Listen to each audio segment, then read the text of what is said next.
This is Maple Leaf Talk. I'm Candid Frank. He's Aaron William Freeland, and this is where we talk about sports that's Maple Leaf related. And by Maple Leaf, I mean Canadian related. So we've had some really interesting stories. In the first few times we've said that we're doing Canadian stuff, we've been fortunate to have a Canadian champion, a first-time Canadian champion, an 18-year-old that took over the tennis world. And the last time a Canadian won the Canadian Open, they went on to win the U.S. Open. Well, that's something that we'll have to make sure that we keep looking in on. I know he's in the Cincinnati Open, but that's all good. That's going to be interesting. Anyway, we digress. Let's talk about Canada's biggest hope in the sports world and in at least big league sports, and that is the Toronto Blue Jays, a team that has done a great job of mastering the league that they're in, and they've done it not with real big stars that they signed, right? They've done it from within, which to me is one of the best ways to do it, to not hurt the constant stream of great talent coming into the organization that you've drafted. I got to say, this is proof that they've done a good job drafting, and this is proof that they've gone out and got players that they've made stars within the organization, in this organization. That's not to say they haven't brought any stars in, Springer being one, right? He basically is the centerpiece of bringing in talent. Go ahead, Aaron. Clement is a guy, and Varsho, another guy, that hit homers yesterday. And they did it as players that when the season started, did you really think that those two homers would happen last night? Never mind how many they've had since the beginning of the season. After having watched Varsho pull a hamstring before he went down for his conditioning stint in Dunedin live and in person, and seeing Clement play last year, no, I didn't expect anything like this. I mean, the Jays are now 70-50 with 42 games to play, which is an absolutely fantastic record. Clement hit a 3-run dinger with Varsho and France aboard in the 4th inning. And he turned a first pitch slider from Javier Assad into his 9th homer of the season. Varsho had a solo shot in the 8th for his 12th of the year. Vladdy had 3 hits for the Jays. Barrios struggled with control at times. He had 4 walks, but still kept the Cubs in check. He held them to 2 hits and didn't give up a run. He escaped the bases little jam in the 3rd. Sorry, Aaron, he got away with that with the skin of his teeth. Oh, barely. But it was the fact that he fanned Carson Kelly in the 3rd inning is what basically got him through that. Now, Assad, who was reinstated from the 60-day injured list before the game, allowed 4 earned runs and 8 hits over 4 innings, but had 2 strikeouts and 1 walk. The Cubs got their lone run in the 7th, when Michael Bush drove in Dansby Swanson with a single. Chicago had loaded the bases before Brendan Little struck out Pete Crow Armstrong to end the threat. Sluharty, Nance, Varland, and Hoffman also worked in relief for the Jays. And the game was actually sold out, 43,003 in attendance. Wow. Yeah. Wow. I mean, wow. Right? My goodness. Good for the Jays. I mean, it makes it hard for the Toronto Argonauts. We're going to talk about them in a bit, or at least talk about players that used to be Argos. But first, let's talk about tennis. And, basically the Jays' success, it does cost the Argos, I think, people. I think it costs them fans, and people are willing to buy tickets to go see the Argos.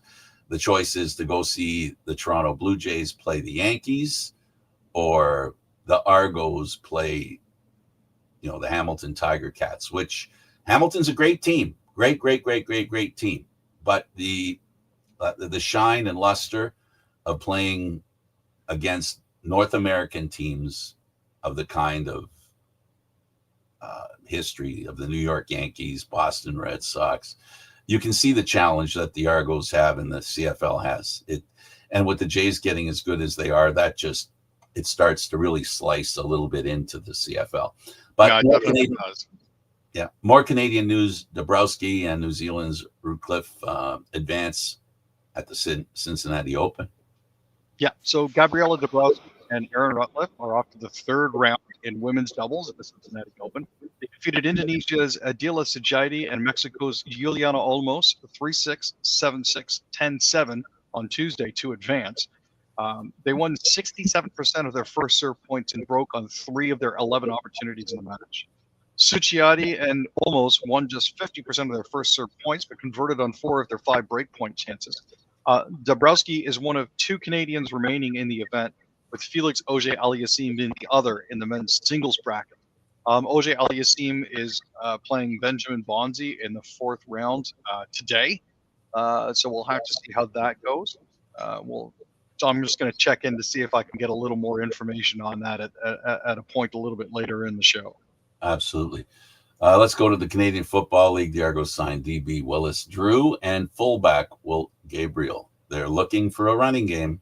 Yeah, they didn't seem to have it last weekend, despite some of the signings that they made. So they're trying to find a little bit of a diamond in the rough there. They signed American DB Willie Drew and national fullback Gabriel. Drew is 6 foot and 185, played for the DC Defenders of the UFL this season, helping the team to a championship. The D-back from Virginia was a late season addition to the Argos in 2024 when he practice roster in September, winning a Grey Cup with the team a month later. Gabriel is 6'3", 245 pounds, attended Houston Christian in 2022 after 2 seasons at Coastal Carolina in 2020 and 2021. He's actually Montreal born, played 3 seasons at Independence Community College in Kansas in 2019, where he played defensive tackle. So, there's some changes and some shiftings that they're trying to make. I'm not necessarily sure if bringing in more back is the right way to go. But again, my experience when it comes to coaching and playing Canadian football is rather limited. So we'll have to see where this goes for them. Well, they've got to start getting some players that actually play the game well when they're on the field. That's the one thing the coaches alluded to it. And when he has said, there's guys that talk a mean game until they get on the field where they just fall flat on their face. Let's talk about the Lions, and they had 3 more to their practice roster. Yeah, they announced that they'd signed national defensive lineman Anthony Bennett, American defensive lineman Celestin Haba, and national wide receiver Hergy Mayala to the practice roster. Bennett moves west after playing 2 games with the Red Blacks to begin 2025. He was selected in round 1, 8th overall by Winnipeg back in 2023. Haba, who's 6'1", 250, played 3 games this season with the Argonauts, recording 3 defensive stops, 1 sack, a forced fumble after joining the team as a free agent. He played 18 regular season games with Winnipeg in 23 and 24. Mayala, who's 6'4", 206, has played 72 CFL games, began 2025 with Toronto, hauled in 3 receptions for 40 yards in 7 contests. He was selected 8th overall by Calgary in the 2019 draft. He's from Montreal, and he's appeared in 29 games between Cowtown and the Argonauts. He's got 67 receptions for 846 yards and 5 touchdowns. We've got Hockey Canada to talk about. Apologize for the phone call. No worries. Canada's dominant third leads to a blowout over Switzerland. Yeah, so as part of the Holinka tournament, this is a showcase basically for men's under 18 hockey. Mathis Preston had a hat trick. Canada scored 8 goals in the 3rd period, ending up with a 9-1 win over Switzerland. This is Canada's 2nd win in as many days. They started their game with an opening 5-3 win over Finland. Canada will be playing Czechia on Wednesday at Brno's Winning Group Arena. Demian Shilkin and Adam Valentini each scored twice, with one of Zilkin's 2 goals produced on the power play. Carter Essler made 14 saves as the Swiss got outshot 45-15 in the game. There were some players that took step forwards for Canada, at least according to Coach Matthew Tilcott. They said it was a good lesson for the group. They had to stick with their game plan even when they weren't scoring, obviously because they didn't have anything other than 1 goal in the first 2 periods. There wasn't a lot going on there. So their ability to stick with it speaks to the character of the team and what the coaches have managed to put together. Absolutely. We still have more Hockey Canada news, and this time with the ladies. Yeah. So Nova Scotia's Troy Ryan and Corey Chevery are returning to the coaching staff for Canada's women's hockey team for the 2026 Winter Games. This is going to be Troy Ryan's third time behind the bench and his second as head coach.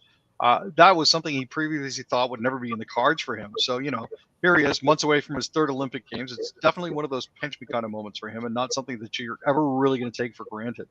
Now, Ryan and Chevery actually both coached in the PWHL, leading the Toronto Centers and the Montreal Victoire, respectively. So there's some familiarity for the Team Canada members with Ryan from Toronto, and also some familiarity with Chevery from the Montreal Victoire, which is an advantage because some of Canada's biggest players play for Toronto and Montreal. So I have hopes that it will work out nicely. Yeah. It's a great coaching staff, and building it now is important. Let's talk about Lacrosse Canada. Sure. There was some question as to, apparently, I wasn't aware of this, but there was some question as to whether or not, due to wildfires, there would have been any lacrosse played, actually. Just because wildfires prompted an evacuation alert in the community of Paradise and forced the relocation of the box lacrosse competition at the 2025 games yesterday. Right. They moved the action to this year's women's tournament from the Paradise Double Ice Rink Complex venue to the DF Barnes Arena. After a pilot project in 2022, box lacrosse returned for the 2025 Canada Games, was then officially added as a permanent sport to the program. Council President and CEO Kellyanne Paul said box lacrosse is important because of its meaningful roots in Indigenous culture.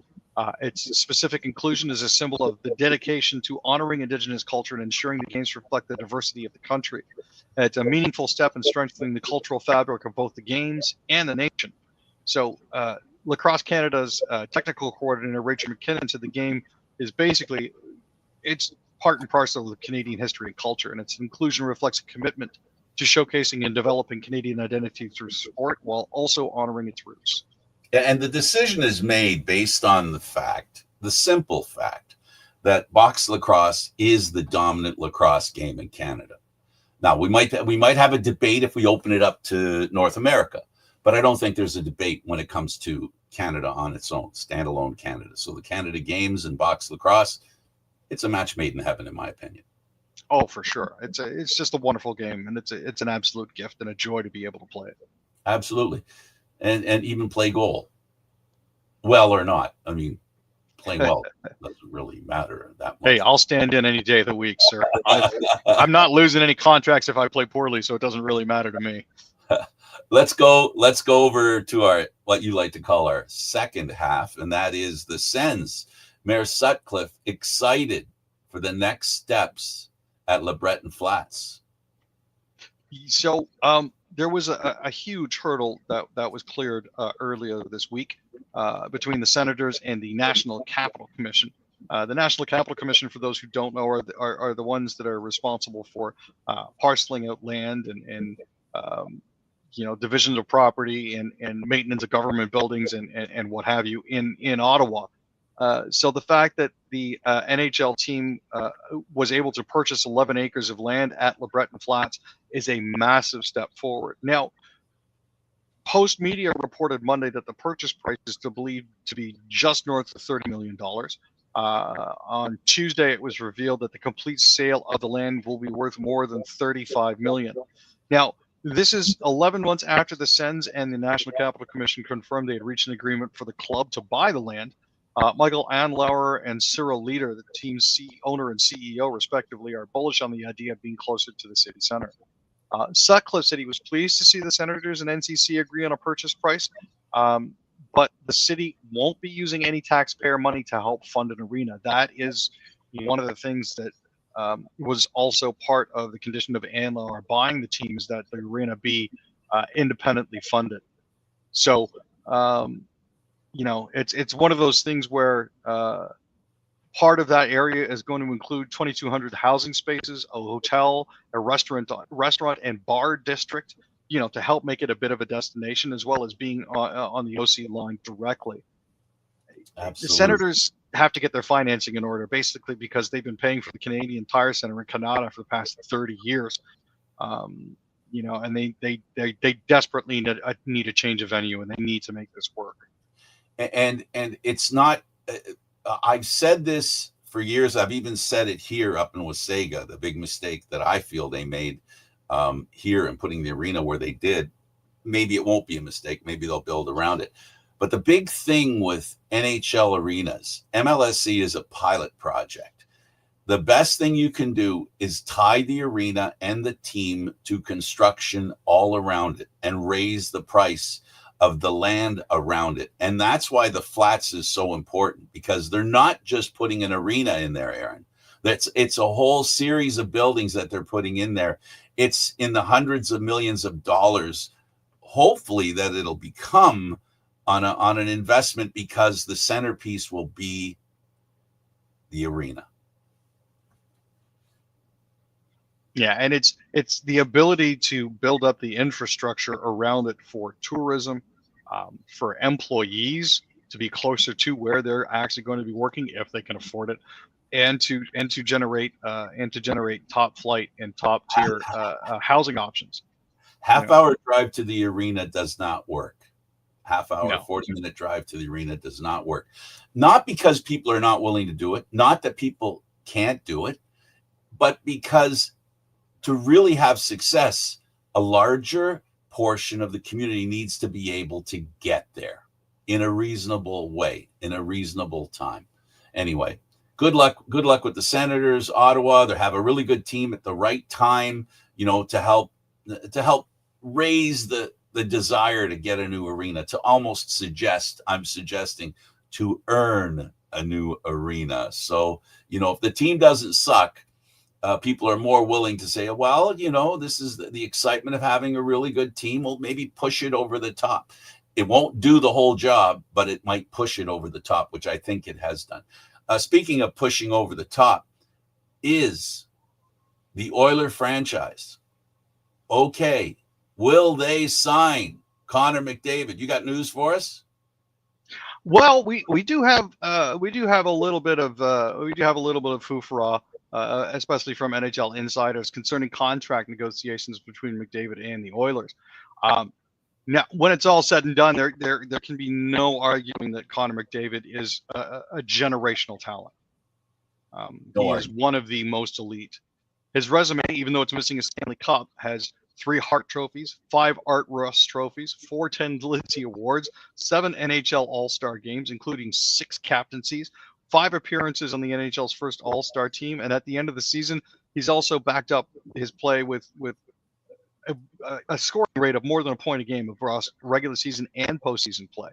He's heading into the final year of an 8-year, $100 million contract extension that he signed as a 22-year-old in 2017. Now that he's 28, he's going to be an unrestricted free agent at the end of 25-26 if he doesn't sign another extension. I'm not sure if this is going to come back to bite him in the ass if he doesn't get it done first. A lot of players don't like to negotiate during the season, but if you're a Leaf fan, you're saying don't sign next year, move a few thousand miles. Well, hey, you know what? If he signs, he signs. At the end of the day, we'll get him somehow. It'll probably be on the end of his career good. On the downside, but look good in a Leaf uniform. Shut up. Yeah, I think he'd look fantastic in a Leaf uniform. I'm trying to help you here. He would look good in a Leaf uniform. Just imagine, and what would I tell you? I'm putting myself in the Leaf fan mentality. I'm thinking of being a Maple Leaf. What would be the most perfect? Oh yeah, I know what it'll be. Oh wait, the Leafs trade Matthews for a legitimate, not the best, but a legitimate first line center and a bunch of draft picks, and they trade Austin Matthews away, and then they sign Connor McDavid, and that legitimate number 1 center becomes a really good number 2 center, and Leaf fans recapture the dream the belief, the belief, see what I did there? Well, everybody does that. In having a chance to win a Stanley Cup and watching Connor McDavid. I'm not sure. I'm not sure what you're trying to do here, Frank, other than burning through goodwill that you may have earned from Leafs fans. You're trying to burn your phones with the messages that you're going to get, or speak this into existence. But man, I'd love it if that were to happen. I truly believe it would be a great move if the Leafs could convince Matthews to be traded, and not because I want to get rid of Matthews, but because of Matthews' contract. And the reality is that to have Connor McDavid as a Maple Leaf, there can't be a Matthews contract in the organization. There just can't be. It just can't happen. There's not enough room for it. Yeah. So if they could get some assets for Matthews and get, McDavid literally just as a free agent, the loss of Marner would disappear just like that, like an instant. And you know what? I can say this with real conviction here. As a witness to Leaf fans and their suffering this year, they can always go, "Oh well, happened to us last year. Now it's your turn, Edmonton. Now see what you can do." Basically that's where it comes to. I don't wish that to happen. Don't get me wrong. I was just having some fun. If you're a Leaf fan, and that thought just creeped into my head. How happy would Leaf fans be, and how happy would the organization be with Connor McDavid as their number one center and the assets they could get for Austin Matthews all in 1 year? That would it blows my mind just to even think about it. So I can't imagine it not blowing your mind. The reality of that. I mean, Aaron, seriously, as a Leaf fan, if that transpired, the assets you can get for Austin Matthews and you get McDavid. Well, at 13 and a quarter, Matthews is the most expensive player out there at this point. But the real question then becomes, what is McDavid can command if he doesn't resign? Kind of does. He's going to get 16 or 17, maybe even 18 if he waits till next year. This year it'll be 16 for sure. For sure. If Edmonton signs him, they're not going to sign him for whatever the percentage, the max that he can have, he's going to get the max. Let's put it that way. Whatever the percentage is against the total of the cap, he's going to get the full freight. There is not another player that deserves full freight. So the next player to him should get 95%. This is why I was mad at the Leafs and the way they did business. Because, Matthews or Marner did not deserve to be maxed out. They didn't have the kind of career that defined that. But anyway, enough about that. Let's move on. And I don't want to make too many enemies with Edmonton, but, just for fun, it was fun. Let's talk about the Leafs specifically in regards to a Leaf defenseman signed in Europe. So, former Toronto Marlies defenseman Mikko Kokkonen has signed a contract with the SHL's Linkoping HC for the 25-26 season. He had 3 goals and 14 points in 50 games while serving as an assistant captain with the Marlies last season. He had a certain amount of value for the team, but he was a third-round pick in 2019 and had 9 goals and 46 points in 162 career games, all with Toronto. Now, he had a lot of professional experience outside of North America, with 54 points in 216 career games in Finland's Liga over the parts of 6 seasons. He never appeared in a regular season NHL game during his time in Toronto, was not tendered a qualifying offer in June, which made him a free agent. So in doing this, he's setting himself up to continue his career. The option is still there, however, for the Maple Leafs to bring him back if something else should develop. Okay, Aaron. When will we know whether or not the Leafs are in a new era? Well, it's going to be difficult, I think, for some folk to tell when they've entered a new era. But I think the surest indication will be as soon as you see them out on the ice and you're not like, "Where's Marner?" That will be the biggest indication that they've moved on from him. The other thing that's going to mark if they've moved on into a new era is if they manage to get past the first round again. Because despite Marner's best efforts, they did actually manage to get into the second round a couple of times during his tenure here. I think if they can continue to build on that, that will serve them well. it's a question of whether or not Berube can get all of the players to buy in to everything that he wants to do 100%. At times last season and the season before, there didn't seem like there was a lot of buy-in from certain players, and I think it was really obvious by the end of the season who had bought in and who hadn't. So, where we're at with this now, if they do manage to fight their way through it, then that'll be a definite indication. Also, with bringing in Nicola Roy, Dakota Joshua, Scott Lawton, and Brandon Carlo, that's definitely a shift away from the type of players that the Leafs were bringing in when Marner was drafted. So that's another indication that we could possibly be into our bigger and better, for the lack of a better term, era. Well, the new era was introduced last year, Aaron. It was introduced last year. This DNA thing. They might have spoken it at the end of the season, but they'd already entered into that thought process previously, right? They were more of a defensive-oriented team. They were a little more physical than previous teams. Their size was a little bit bigger. Now they're just going to be a full-on. They're going to try where they can't get the kind of talent because of the assets they don't have. There's another way to win, and that is play discipline, play tough.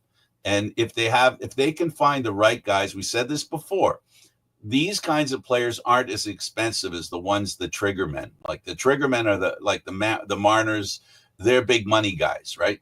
But you can get guys like have beaten them over the years, right? Get the guys that have beaten them over the years, the type of players that have beaten them over the years in the playoffs. They can get those kinds of players at a more reasonable price. And the question is, can they play well enough during the season to get them in the playoffs?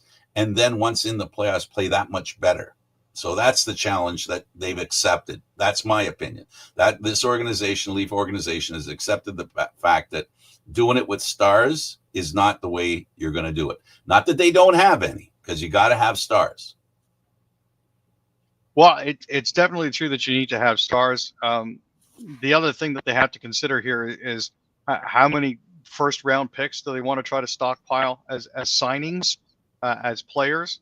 Because there's actually some noise now about the Leafs interested in bringing in free agent center Jack Roslovic, who's also a former first-round pick, to go along with Nylander and to go along with Matthews and all of the other guys that they've picked up. Roslovic's numbers from last year, which he spent with the Carolina Hurricanes, didn't scream all-star. He had 22 goals and 17 assists while averaging just under 14 minutes of playing a night. But the Hurricanes allowed 10 more goals than they scored with him on the ice. He did provide a consistent presence for the Hurricanes, missing just one regular season game. He was also the throw-in pick, or the throw-in player, sorry, when Laine went to Columbus. So it's one of those things where, you have to try to figure out what you're going to do with him. And that dovetails nicely with the fact that they've just re-signed a 23-year-old guy for under $2 million, who could potentially be the player that they move to get enough salary to bring Roslovic in, and that would be Nicky Bobby. It's one of those things where the kid's suffered a lot. His development got cut short. Injuries have been impinging on his progress, and absolutely, he hasn't exactly been endearing himself to the coaching staff. But at this point here, I'm not sure what else Robertson can do to try to stick around. His best performance for the Leafs maybe as a trade piece. And the other option is to find the spots on Robida Island for some players. Well, it'd be worth looking into, and I'm going to do that for Friday just to see if there's anybody who's still malingering or on the sick rolls that possibly could serve the team better by, I don't know, taking a short boat ride to a certain island like you mentioned. Yeah, Robida Island is going to be busy this season probably. We'll see. At the end of the day, it's all about committing 100% to a plan. And sometimes you may want to commit to the plan. The problem's going to be what are going to be the hitches that they're going to run into as they make this transition to the DNA change that they've been doing. So there are players that are on the team that don't fit the DNA. and it's everybody knows it, and now it's going to be a question of, can Robidas Island serve as a jumping off point for some players that they can't use right away. So Roslovic's the guy that they want to get. They don't have the money right now to sign him, because I don't think they can sign him with what's left in the cap. They'll have to get rid of somebody or somebodies, right? Yeah, at this point here, it looks like they do need to free up, like I said, just a little more space. And the fact that what do you think they need for him? 2.5? Well, I mean, and that's the real question, right? How much would he be willing to take? How much would he be willing to shave off to come to the Leafs? Because Robertson's at $1.825 million, right? So that is, oops, that's not spelled correctly. That is one of the big things that they actually have to look at, is how much would he be willing to take if how much necessary. more cap space do they have left? Do you have it there? How much they have left? I don't remember. Yeah, the Leafs currently have grand or something. The Leafs have 1.919 in salary cap available. Oh, okay. So add in the 1.8 for Nicky Bobby, and you're looking at approximately $3.75 million. Yeah, see, Roslovic's current cap hit, let me just pull him up here. Sorry, I know this is absolutely fantastic and riveting stuff here. But Roslovic's cap hit, I don't see him signed here because he's a free agent. There you go. Okay. What he played for before. Yeah, he played with he played with Carolina. Yeah, and how much was he earning? That's what I'm pulling up right now. 2.8 was what he was what he was up for. $3 million, under $3 million. Yeah, so it's if there's two players that the Leafs want to move on from, and they earn enough if they disappeared for Roslovic. It's possible. They're carrying 14 forwards right now. If they wanted to move on from David Kampf at $2.4 million, they probably could. If they wanted to move on from Kalle Järnkrok at $2.1 million, they probably could. That's almost $5 million right there. And if you move away, and if you add Nick Robertson into that, you're looking at $6.4 million right there, which would be more than enough to get Roslovic and another piece. The best hope they can have is when the season starts, putting them on waivers and hoping that somebody bites, that somebody's desperate for a player. They're serviceable players. Their contracts might be a little, debilitating, but still, they're serviceable players. Well, the Leafs this year have some interesting. They have some. Their Rubik's Cube right now is the same one they've had every year. Just now it's for a different reason. It's still cap space is still a problem, but what they're trying to do is to get to the point that I think they feel is the best point for them to be at. They're on the cusp of being there. The two guys that we mentioned that I don't think they want, and the guy they're looking for. But, if they got rid of those two guys and made a trade for Robertson for a legitimate top six, that comes in at about $6 million, they would do that. They could do that. That would be 100%. That would be the move really that they want. They want a legit top six forward.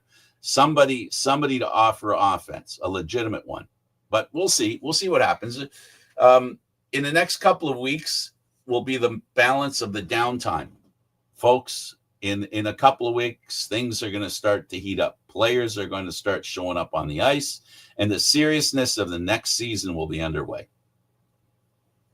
And I can't wait for that, Frank. I'm looking forward to it. It's coming, baby. It's coming. It's coming. Okay, he's Aaron William Freeland. I'm Candid Frank Stanishi. Thank you for watching us here on Maple Leaf Talk, talking about Maple Leafs fans who love their Canadian teams and players. And, of course, Aaron and I love our Canadian teams and our Canadian players. Thanks for watching, everybody.